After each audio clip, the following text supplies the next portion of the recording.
I know, you're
Good evening. I'm News 6 anchor Lisa Bell, and thank you for joining us on the News 6 YouTube channel and clickorlando.com as we break down the big issues that drove millions of people to the polls for this historic presidential election. Please type in your comments and questions, and we will try to answer as many of them as possible.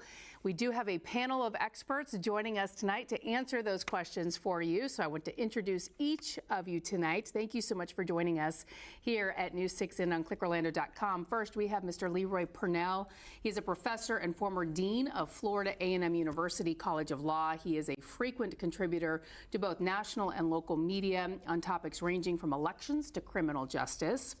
Patrick Rickert is an assistant professor of political science at Rollins College, where he specializes in American politics, public policy, and data analytics. Dr. Fernando Rivera is a professor of sociology and founding director of the Puerto Rico Research Hub at UCF, which investigates the Puerto Rican population and demographic trends. He is recognized as one of the foremost authorities for information on Puerto Rican and other Hispanic issues in the state of Florida. And last but definitely not least, Dr. Sean Snaith, the director of the University of Central Florida's Institute for Economic Forecasting and a nationally recognized economist in the field of economics, forecasting analysis, and market sizing. Thank you all again for being here with us tonight.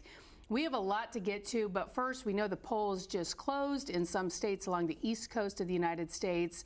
Give me your initial feeling that comes to mind when we're talking about the 2024 presidential election. We'll start with you, Mr. Purnell, and go down the line. Well, I think that what strikes me most about this election is the level of participation that we're seeing across the country. It's a continuation of what we saw the last presidential election with a large population turnout. So I think that this election will, in my view, be defined by individual communities understanding their right to vote and exercising it. Okay. I want to echo Professor Purnell's comments because 2020 was the highest vote participation in 120 years. And we are seeing in several communities across the country blowing that out of the water already in 2024. The word I will associate with this election, enthusiasm, especially after a couple of elections where we've had candidates that have been kind of historically unpopular. Okay.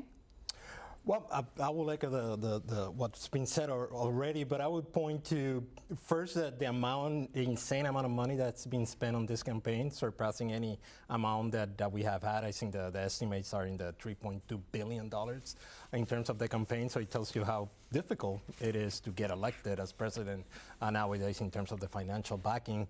I would also say that this has been a roller coaster. And is this the final stop, or do we have another roll upside down, gearing to that? And hopefully democracy and the rule for the institutions that we have prevail tonight and throughout the transition. Whoever gets elected respects the results, and we continue to thrive in the democratic process. Dr. Snaith?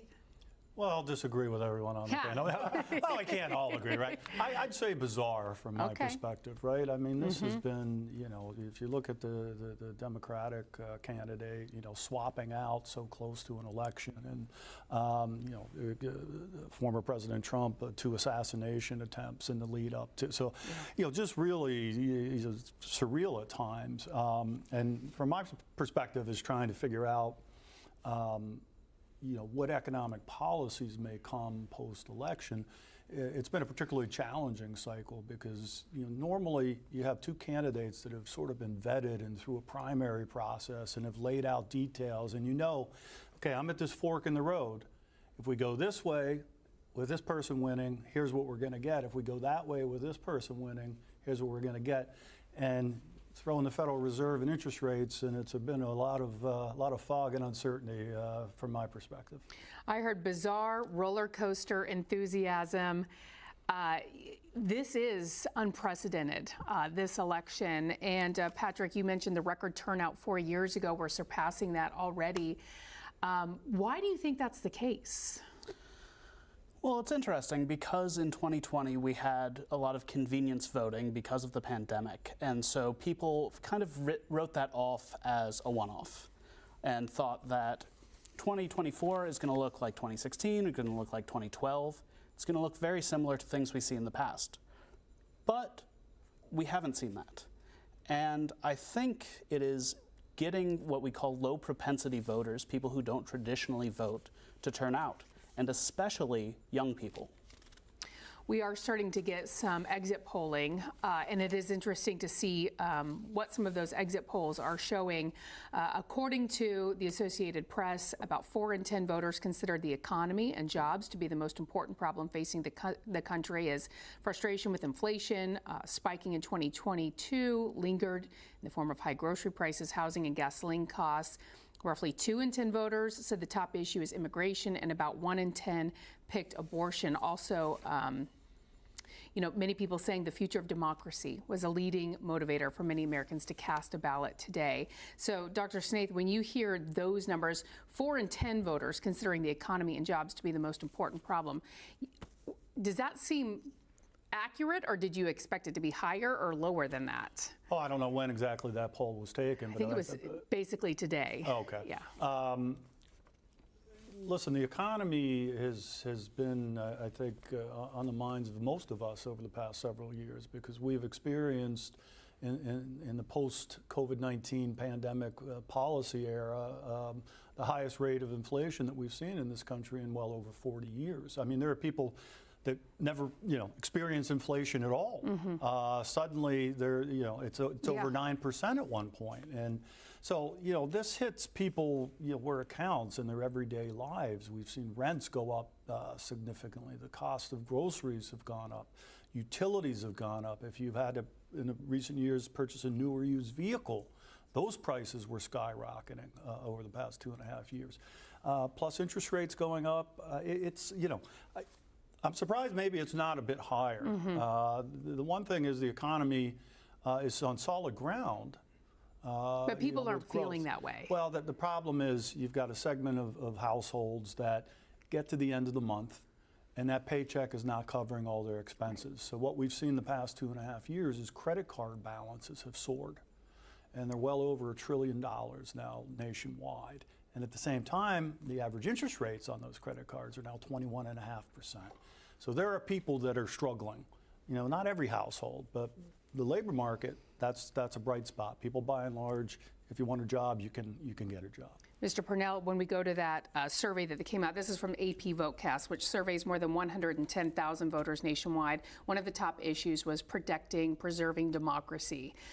Another issue that we have heard in the news leading up to Election Day is January 6th. And a lot of people feeling that was one of the reasons why they wanted to vote in this election for one way or another. We also know that both camps have probably thousands of attorneys all across the country making sure that the vote is protected and being done in a safe and secure manner. What can you say to people moving forward as these votes are counted, and there might be questions about the legitimacy of the vote? Well, I think that is certainly on the mind of many people. I think that one of the core issues driving voter turnout, and the word enthusiasm was used before, and I think that probably is appropriate, is, although I might use a little bit darker term, of fear. That people are concerned about the democratic process. They're concerned that they have the right to vote. They're concerned about whether or not they're being kept from voting, and whether and who's voting. And so those issues are a motivator, and I think that the issues, those issues won't be resolved by today's results. Yeah. They are motivating for some of the turnout, but we're going to see issues of people challenging the legitimacy of the process, whereas people who tend to have faith in the democratic process would look at the long term, that it should balance out. There are a lot of fear out there that it won't balance out, that people will be kept from voting who shouldn't be kept from voting, and of course there are people who claim that there is a a mass of folks out there who are voting that shouldn't be voting. So those are fears that people have, whether legitimate or not. And I think that the ramifications of that for our electoral system is something that will be felt tonight and for the considerable future. And Dr. Rivera, as you know, so many people focused on the Hispanic vote, specifically the Puerto Rican vote. That became a big issue just about a week out before the election. A lot of people talking about former President Donald Trump's rally at Madison Square Garden, New York City, where comedian Tony Hinchcliffe called Puerto Rico a floating island of garbage and saying that Latinos, quote, love making babies. And I know that you have looked into the effects of those comments and whether that has had an impact on turnout. What have you discovered? Well, no, we did a survey early on in May with Puerto Rican voters in Florida, and we discovered like the economy was the #1 top issue in terms of that. And we were running this survey just a week out from the elections, right? So it was running during this period out here, and we saw a spike in terms of filling out the survey after those comments, right? Because the condemnation of it was swiftly and quickly, and you know, within maybe 2 hours, Harris was doing a live broadcast with Alexandria AOC. Ocasio-Cortez, yeah.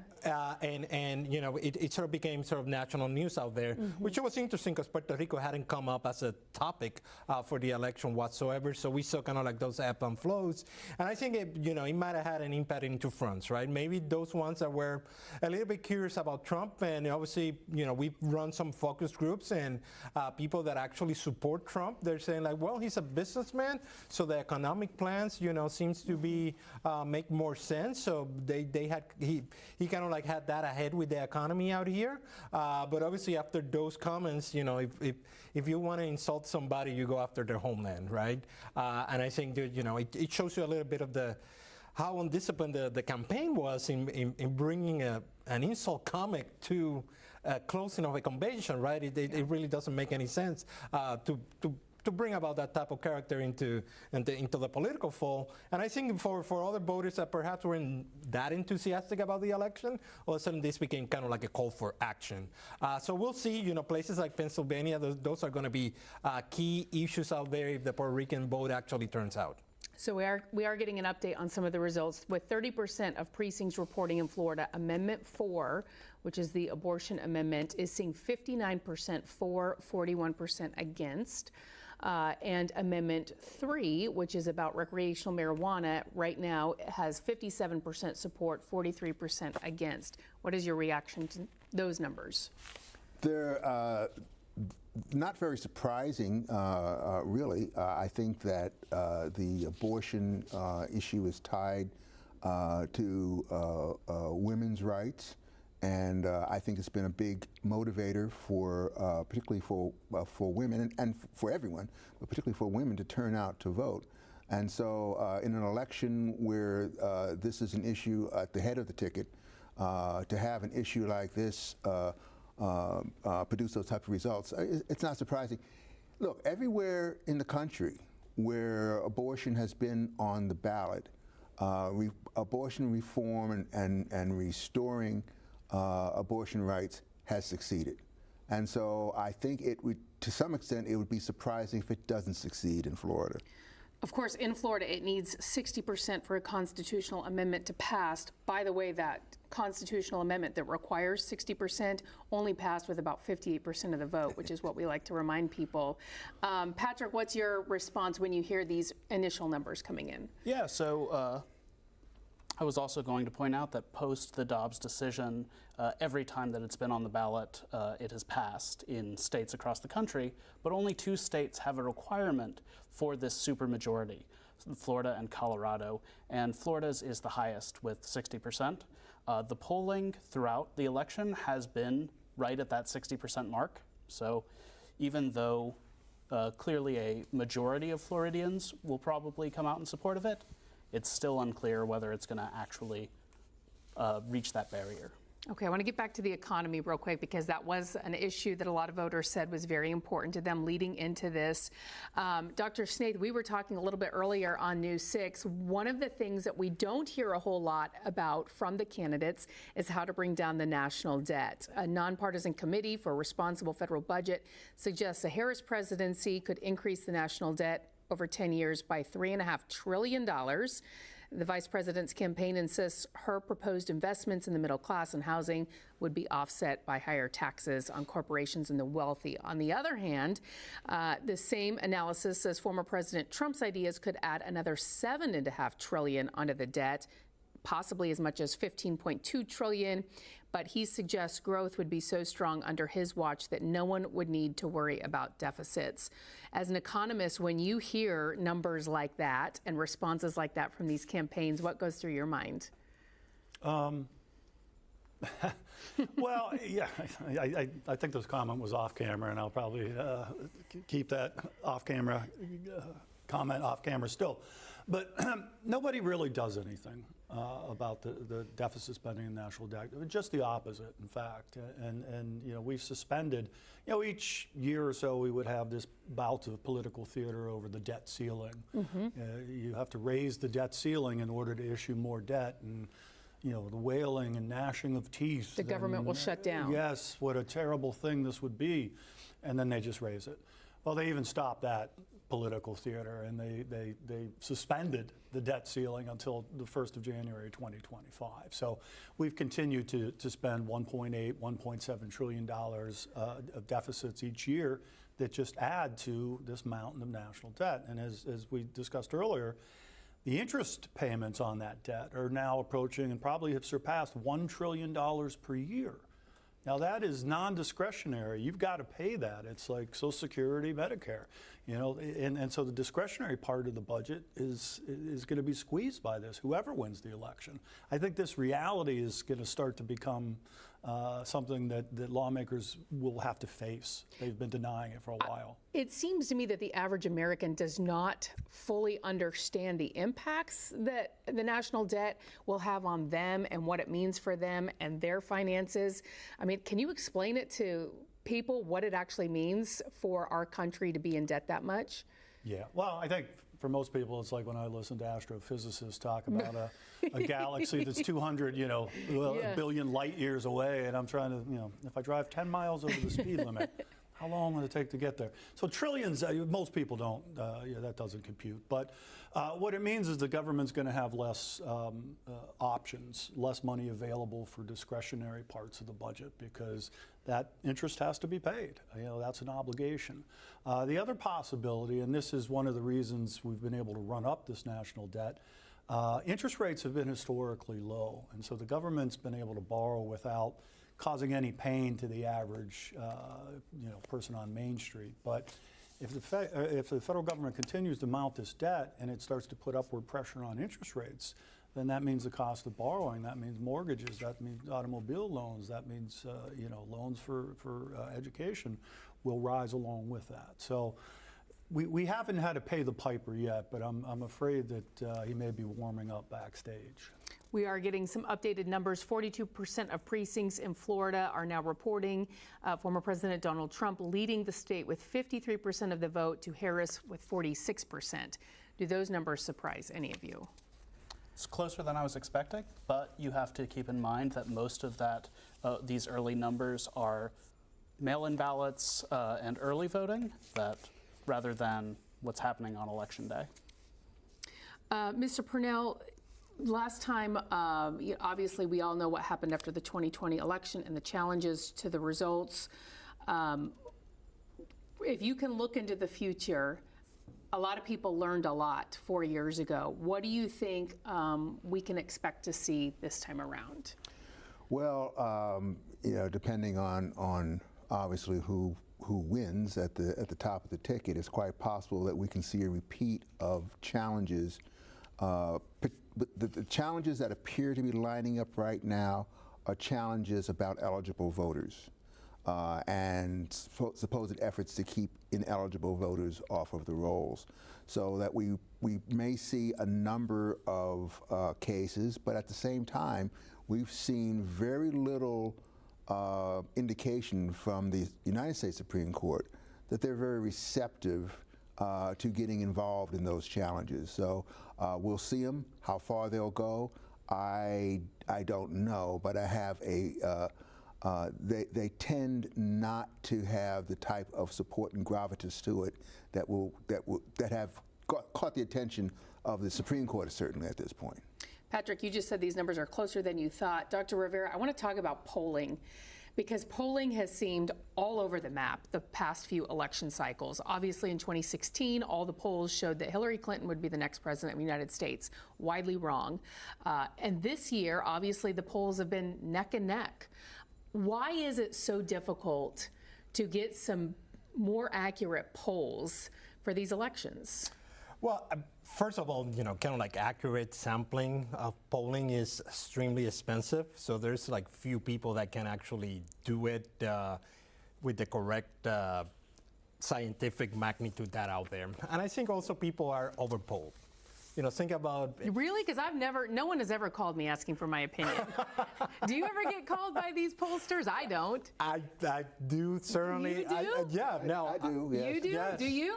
I have. It I must don't just pick be up my me. phone You do that as much. well? Yeah, Is I it your do. cell phone that they're calling? How do you get these? Everywhere. I was getting random texts, who you're going to Okay. support out here.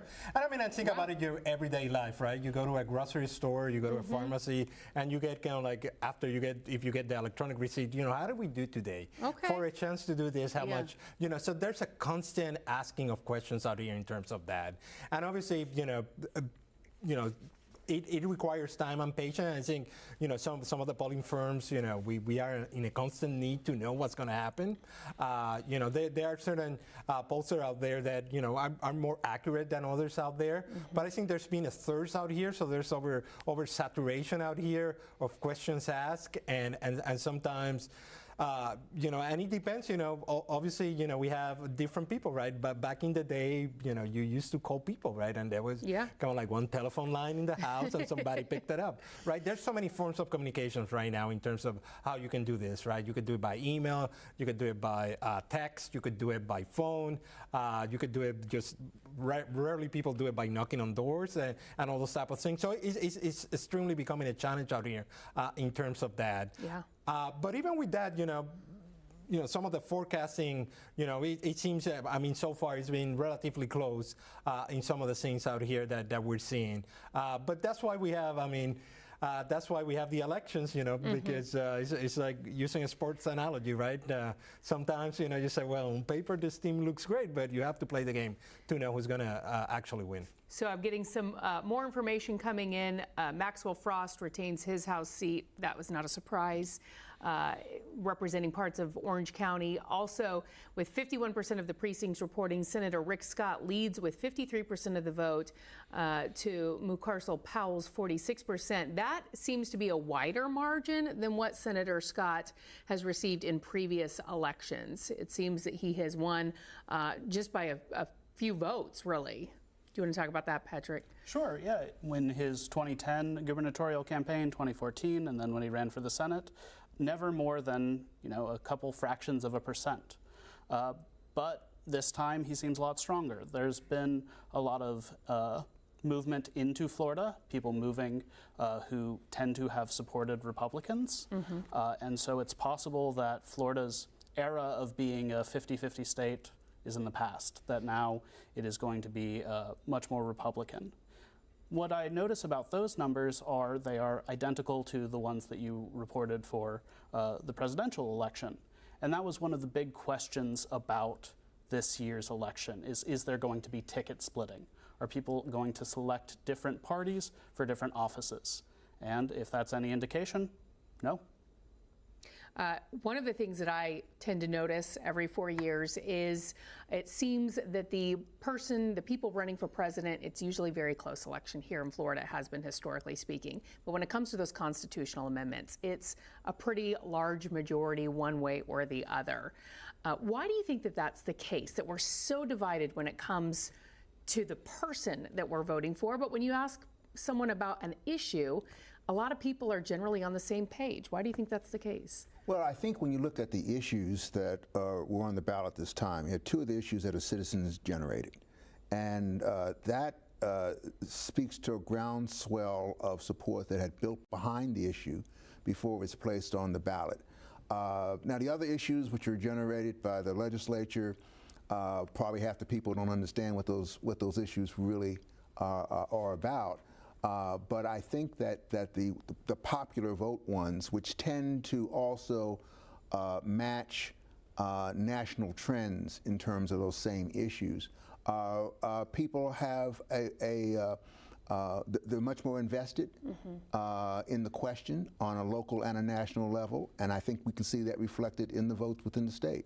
And Dr. Rivera, people have been watching the Hispanic vote, especially in Florida, very closely because it has evolved over the years. Democrats used to rely heavily on the Hispanic vote. Many of them have shifted to the Republican Party now. So why do you think that's the case? And do you think that we could see a reversal in that trend moving forward? Well, like we were talking about in terms, we continue to attract a lot of people in the state of Florida, continues to grow, right? And we have, changes in the Hispanic population as well, right? We have a lot of Venezuelans and we have a lot of other people from other countries that politically, they're very afraid of the communism, the socialism, all those type of things. And those are legitimate concerns for a lot of people out here. So you see kind of like that reflection in some of those votes out here that make it important. And again, I think, even we have been sort of doing focus groups and all sort of things. A lot of people don't have a lot of information about the amendments and all those type of things. Even going to the Puerto Rican vote, I think one of the first persons that jumped out and denounced the comments was Rick Scott. And Rick Scott has publicly stated in the floor of Congress that he is the senator from Puerto Rico. So he has continued to do that. And even lately, if you see sort of the commercials, he has emphasized on how he's responding to natural disasters. So he took kind of like that opportunity out here, and that's what people are seeing in terms of that. So that actually has an impact out there on how people perceive that. And again, like I said, for a lot of the Hispanic voters, it's about the economic type of issues out here, and that's where Republicans do actually have an advantage, and it's showing in some of the results out there. Dr. Snaith, we had two counties in Central Florida asking voters to approve a half-cent sales tax to pay for school renovations and new schools. Don't have the results in on that yet, but what do you think about that, especially when we're talking about inflation and rising prices being such a big concern for voters? Well, it may impact people's decisions on that. I know there were some plans for a transportation sales tax add-on in Orange County that were sort of scuttled by economic conditions, the pandemic and inflation. But these educational taxes seem to pass. People seem to be able to line up in support of educating our young people. So we'll see. But I would be a little bit surprised if it didn't pass. One of the things that President Trump has talked a lot about on the campaign trail is implementing tariffs. He did that when he was in office. He has said that he would impose a 10% or 20% tariff on all imports across the board and a specifically high tariff on China from between 60% to 100%. Do you think that will actually happen if he is elected, and how would that impact our economy? Well, I hate to break it to everybody, but these candidates, when they're on the campaign trail, say lots of things that may or may not come to fruition. Because we do have, correct me if I'm wrong, other branches of government that get involved here in making laws. I think when I hear this stuff, and the standard economist response is tariffs are bad, free trade's good. But there's free trade and there's also fair trade. Right.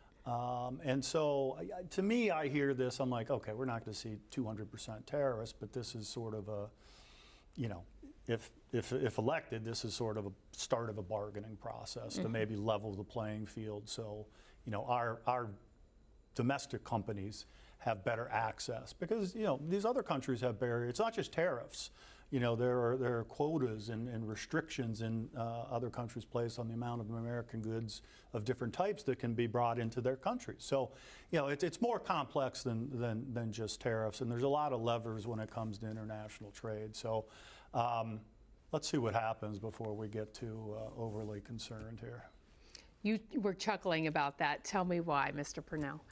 Well, the fantastic statements are certainly not unusual in a political campaign, and I would question whether most folks think that those types of changes have much of a chance. I think, though, that as just been said, it is indicative of a direction that we might see in terms of issues like tariffs or others that at levels different than advertised. And I think even the folks who make those statements know that. But they also have positioned themselves now in terms of where they are relative to those issues in the future. We are starting to get a few more results in. No big surprises here. Donald Trump wins Kentucky and Indiana, getting 19 electoral votes. Vice President Harris takes Vermont, earning 3 electoral votes. Former President Trump also taking West Virginia, now at 23 electoral votes. Of course, big Senate race taking place in West Virginia. Yes. What do you think is going to happen? Give us some predictions for Congress, the control of Congress. We'll just go down the line. Oh, well, it is a real toss-up right now for both houses. It's going to be tough for the Democrats to hold on to the House, hold on to the Senate, excuse me, and the House margins could also be widened. Yeah, I think we're going to see some seat flipping on the Senate side. Certainly, West Virginia, I would not be shocked if that's a seat flip. In terms of a very popular governor running for the Senate seat, and I think some of the other border ones may be some flipping. So it is going to be close, but close makes a difference in terms of the leadership in both houses. So. Tomorrow morning will be very interesting to see where we are in terms of party leadership in the Congress. Rick Scott saying he would like to become the Senate leader for the Republican Party. What is your take, Patrick, on the future of Congress? Yeah, so, just speaking about Rick Scott, he was talking today in his campaigning, criticizing current Republican leader in the Senate, Mitch McConnell, for not investing enough money in the races in Florida and Texas, which are predicted to be Republican successes, but maybe closer than Republicans would be comfortable with. I think it will be hard for Democrats to maintain control of the Senate, and the House is about as close as you can get. It would not surprise me to see results where one party has 218 seats, the other has 217 seats. Wow. Dr. Rivera? Well, that suggests that whoever is elected president has to deal with a divided government. And obviously the consequences of that, of talking about the debt, talking about education, talking about other issues, are going to have a big impact in the direction that we're going to go. Or we're going to see, perhaps it's 2 years or impasse where nothing gets done. The House will point to the Senate, and the Senate will point to the House, and nothing will get elected. The tendency has been lately that, executive decisions are made, and those are temporarily. Obviously, there was a big Supreme Court decision out there that gives more authority to the president, and we should see whether whoever gets elected utilizes that newfound authority out here in pushing some of the issues that they were campaigning for. Dr. Snaith, the divided Congress does not sound like what we would need in order to address some of the economic concerns that you were laying out, especially when it comes to the deficit. Well, I don't think they're divided when it comes to spending money. Ha! I mean, right? Yeah, I mean, yeah. the Republicans currently control the House. They don't seem to have any problem with accruing these large deficits each and every year. So, I mean, typically when you do have, stalemate in Washington, D.C., stuff doesn't get done, which means money doesn't get spent. And so it would generally, under normal circumstances, or historically, be good at kind of keeping the debt from getting too much larger. But I think party and winners of this election aside, the burden of the debt is going to force whoever's in control to start making some decisions here. And we've kicked this can pretty far down the road, and I think we're at the cul-de-sac now. And there's not much left to do, and it's back to that interest on the debt, $1 trillion and growing. Back in the day, you were raising a lot of red flags about the health of the housing market back in 2008 and pretty much foresaw what was about to happen. What is your biggest concern moving forward about our economy and the global economy? When you say our economy, the U.S. or Yes. Florida's? Yeah. I think the national debt is the thing that I think about as the biggest threat. Hemingway wrote, you go bankrupt two ways, gradually then suddenly. And the fact that this is not being addressed and hasn't been addressed and has been largely ignored for decades, that when a crisis hits, we don't get a 5-10 year, warning. What is the answer to that? Is it cutting spending? Is it raising taxes? Is it both? Well, it's not spending more than you take in taxes. Now, I'm not advocating raising taxes, but I think spending, the process seems broken, and there's greater expertise on this panel than I to speak of this. But I can remember a day when you had the House and the Senate, and budgets were hammered out, and then they got together and they debated priorities, and then the executive branch had one. You hear no talk about balancing budgets. You hear no talk about the deficit. You hear no talk about debts. You get a series of never-ending, continuing resolutions that nobody even knows what's in them. So I just think, a refocusing on, this is the public's purse, and you need to be a little more cautious and wise in using it. Every branch of the government seems so divided right now, including the Supreme Court. Trust in the Supreme Court is perhaps at an all-time low. A lot of people believe that it's become very political, more so than ever before. There's been talk about stacking the court, adding additional justices. What does the future of the Supreme Court look like for you? Well, it's murky. I don't know if the trust in the Supreme Court is at an all-time low. They've had some pretty bad lows before. Dred Scott is still considered the worst opinion ever written by the Supreme Court. But there's definitely been some shaking of confidence in the Supreme Court in the modern era. So one of the big questions is going to be that whoever becomes president, very good chance that they are going to wind up appointing at least one Supreme Court justice. And so how that will play out is up in the air. I think there is a desire of Roberts to start to build a consensus court.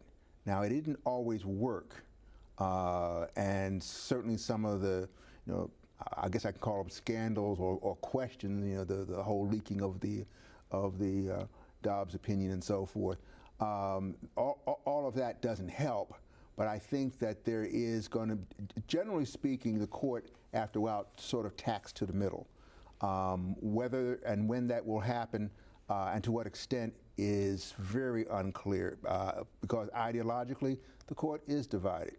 But I think what's going to happen is, well, what needs to happen and what may happen is a consensus builder starts to develop within the court. And You think that's Roberts? I don't know if it's Roberts. I don't know if it's anyone else. Yeah. But at some point, they have to figure out a new system of playing with each other well. That seems to be broken right now, and so they've become siloed in 9 different silos. And I think that at some point, if the court is to have an impact, they're going to have to break through that. I don't think that there is much chance, quite frankly, of any court packing. That's a threat that FDR made, and it was a big enough threat that the court changed its position. The famous switch in time to save 9. change in Supreme Court's ideology. But I do think that we are going to see, we'll see what the opinions are like this term. But it can't continue with the siloed approach. There has to be some consensus building in the court. Now, I think one of the real tests for the new president is who do you listen to on that? Do you simply listen to party leadership, or do you begin to take a more statesman approach in terms of something as far as where the Supreme Court develops and how you work with the court? And just really expanding the comment to some of the other things that were just mentioned, I think one of the big questions, things that I'm going to be watching, is whoever becomes president, do they have the ability to really work with Congress to accomplish things? That's always been important. Quite frankly, it's an open question because neither candidate has a strong history of getting things done by building consensus in Congress. Whoever becomes president, if they're going to be successful, whether it's Supreme Court or any other issue, are going to have to start to learn those skills and learn them very quickly. Do you think there needs to be some reforms for the Supreme Court or more oversight? Well, it's a real problem. I mean, so who enforces these? That's been the problem. I don't know, the court talks about a voluntary ethics code, and they probably will come up with one, but ultimately you're going to have to depend upon the integrity of the court itself to keep that, because if they don't, who tells them that they're wrong? That's the nature of the Supreme Court setup. I don't think Congress will change that. Not even sure if Congress can change that. But I do think that we will see some internal reform in terms of ethics. Leroy touched on it. Working with Congress, it's not as simple as perhaps it might have used to be, because now, even within the Democratic and Republican Party, there are so many different factions. And so whoever is elected, if you have a Congress that's so evenly divided, whether it's the House or the Senate, you're still going to have to potentially cut some deals and reach across party lines. How likely is that going to happen? Well, it's going to be very difficult, especially with ideological partisanship at an all-time high, at least in the modern era.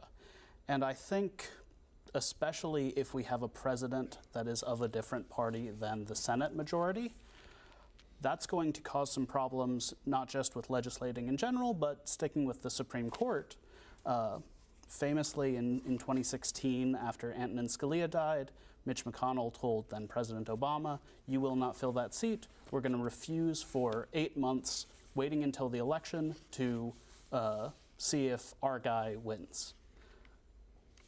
I don't know how long a party leader would be willing to hold a Supreme Court seat open, but it might be an entire congressional term. Dr. Rivera, immigration was one of the key issues among voters this year.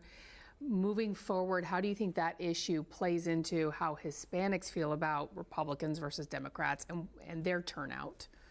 Well, I think the issue with immigration, it seems, and there's been some recent studies that show that a lot of people, when they talk these issues about immigration, they think it doesn't talk about them, right? Mm-hmm. It's about other group, right? And I think the rhetoric has been very unfortunate in terms of, the comments that were made, and, the issue of mass deportation, all those sort of things. Just think about the logistics of what a mass deportation we have had. But I think, that there was some consensus on the immigration issue in Congress, right? In terms of a passage of a bill, and there seems to be some compromise out there. But this is going to be continue to be an issue, just like the debt. We continue to kick the immigration issue down the line. And there's really no, outside of a few talking points, there's really no reform out there that is realistic in terms of what we need to do. In terms of processing cases and, making sure that, people have a fair shot out there of going through the system out here. Right now, the backlog is for years, even if you want to do it the right way and all those type of things. So that's something that we need to have a real conversation about it. And I think for a lot of Hispanic folks, the ones that have been here for a while, kind of for the Puerto Rican voters, immigration wasn't high on the list in terms of that. But at the end of the day, the energy, the economic value that immigrants do bring here is important, and it has to be part of the discussion out here. And it's not only demonizing and saying like, hey, let's kick everybody out or blame immigration for every single ill that we have in society. I think there has to be more of a robust conversation out there. There was a glimpse that it happened out there, but the process was interrupted. And nowadays, if we have these divisions out here and we're so partisan, it's going to be very difficult to see that there's going to be a resolution in the near future. In Osceola County, we do have some updated numbers. 23 precincts are reporting right now Harris leads with nearly 50% of the vote. Trump has nearly 49%. For Osceola County, you would expect it is a traditionally blue county for that margin to be much wider than that. Why do you think it's so close in Osceola, Dr. Snaith? Well, you're probably asking the wrong panelist. But is it a majority Hispanic county at this point? It is, yes. Yeah, maybe I'm not the guy to talk about the Hispanic population, but I think many of them are conservative, family-oriented people. So, and maybe many of them came through the process, which, of legal immigration, which is not as long, it's expensive. And so maybe some of that resonates with, these people that did it the right way when they see millions of people just sort of coming in and, getting a lot of money and then they think, wow, I had to pay lawyers, I had to work hard to earn this. So who knows? Or maybe, as your polls indicate, the economy. Yeah. Struggling with inflation and housing costs. Patrick, what's your reaction to numbers that close in Osceola County? Yeah, it's just part of the demographic shift in Florida that seems to have attracted not just traditional groups that we think of moving, but people who might have moved to Florida for ideological reasons, seeing it as a haven for conservative values. And Leroy, what about you? Orange and Osceola, both traditionally blue counties. Well, but I think the comments have been made earlier that I think are important to recognize here. One, we don't have complete vote counts on those yet. We have earlier absentee ballots and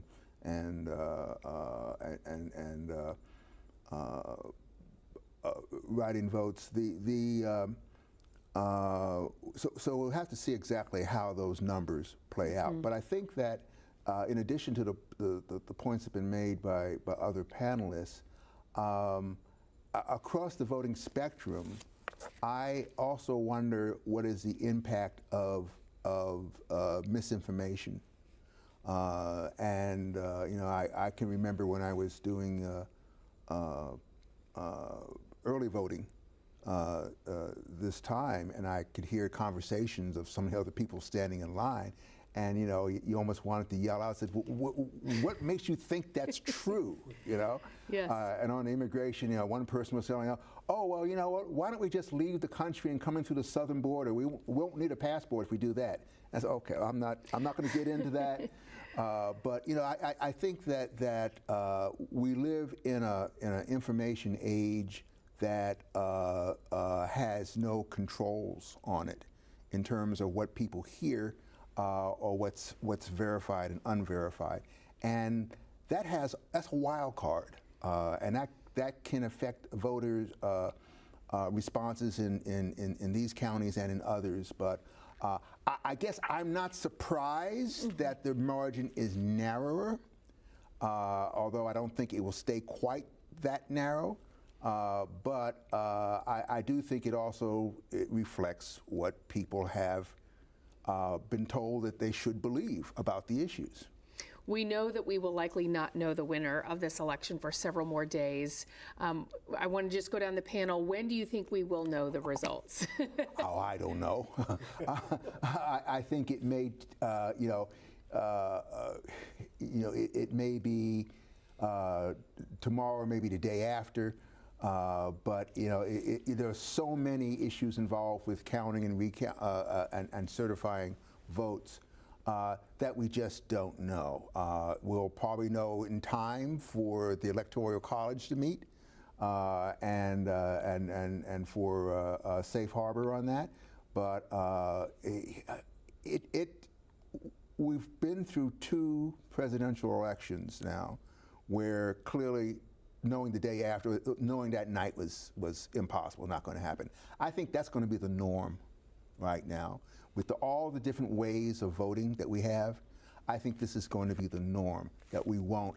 And people are going to have to learn to expect that, no, you're not going to have election results the same night. That's not going, at least not for major votes like this. That's just the past. And there's nothing nefarious about the fact that we don't know right away the results. Yeah. Nothing nefarious about that. Yeah. And Patrick, when do you think we're going to finally know the results? So the flippant answer is when Pennsylvania finishes counting. But the thing is, it really depends on how close it is. All of the polls have had it tied, but a normal polling error could produce a strong victory for either candidate. And if if all the errors are unexpectedly in one direction, it's not unrealistic that we see one candidate sweep, even just when polls close in Eastern time, Michigan, North Carolina, and Georgia. And if one candidate wins all 3 of those, I think we're going to have a better idea than we might expect. Dr. Rivera? I don't have a crystal ball, but I would say that we need to start sort of trusting the system and allowing time to make sure that it's done correctly. I suspect that there might be probably President Trump is going to declare victory early on without the results, just to play it safe in a way, and I think that's the strategy that his group is sort of pushing out there. But people need to be calm, and they need to wait for the results to do it. There's a lot of election officials that do their job. A lot of people in the pollings that are working out there. They're doing their civic duty. Let's not demonize them. Let's respect them, and let's respect the process. And I think that's the most important lesson that we can take tonight. Is that I know we're in a go society, and we want to know everything right away, but we need to trust the system. And if we really value our democratic system, we need to let it work. Dr. Snaith? I mean, the sooner the better. I would, and I don't know how you go about, because the states set up their own laws as to how they're going to conduct elections. But, and I might be wrong. Historically, this might have always been the case, where people are sort of making accusations of cheating here, cheating there.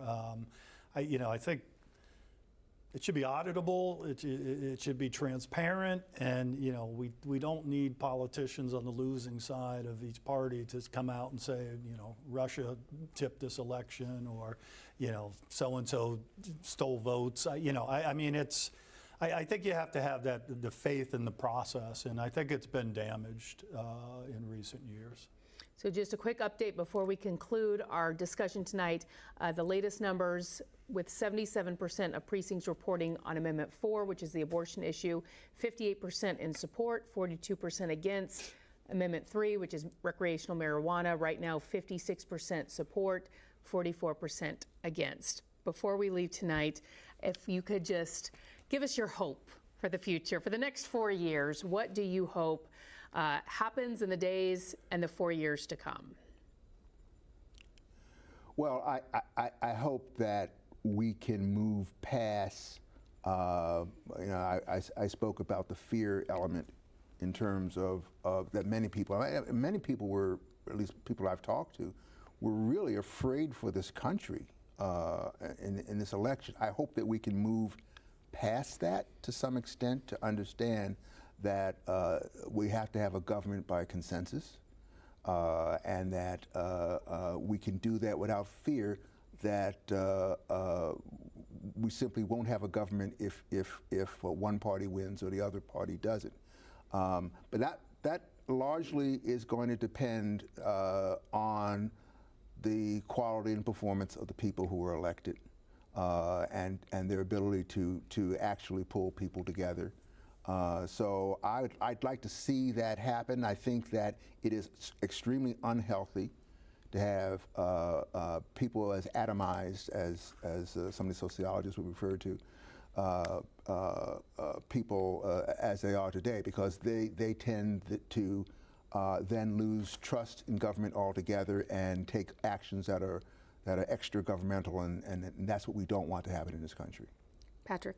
So as my colleagues just said, one of the things that I'm hoping for is increased faith in the process and belief in democratic norms that we've held in this country for decades, centuries, of the peaceful transition of power, regardless of who wins. Research shows that making more strict election laws don't actually improve people's faith in the process. What improves it is learning how it works, knowing things like the fact that ballots are auditable and there are paper copies kept for recounts. Hopefully, learning about that will make people trust the process more and want to participate more. Dr. Rivera. At the end of the day, we seem to be in a very polarized type of setting, but remember that we go to the supermarket, we go to church, we go to sporting events, and at the end of the day, we have the formula to make it happen. So don't forget about that, and don't throw it down the line. This is a relatively young country out here. There's lessons to be learned, and we continue to learn. And it's not simple as black and white. It's the gray that's where things do actually happen, and that's where we need to return to in terms of that.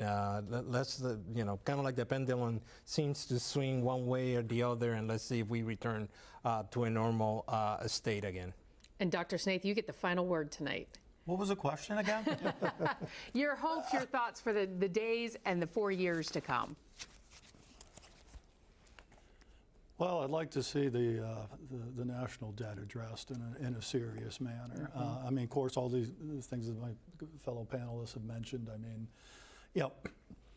I think a lot of this has been pushed down from the political class onto people, these divisions and sort of, I remember a time, who cares who you voted for? It's the bar's open, let's go get a beer. We don't scorn family because we have a different opinion on who to vote for. So I don't know if that can be repaired in 4 years, but I'd like to see a normalization where, this artificial division that's kind of being foisted upon us is foisted back on those who are trying to make it happen. More unity. Yes. Well, thank you guys for joining us tonight, and glad that you could all be here and spend some time with us. And hopefully we answered some questions and got a little more insight into what's happening in our country tonight. Thank you. Thank you. Thank you. Thank you. Thank you. All right.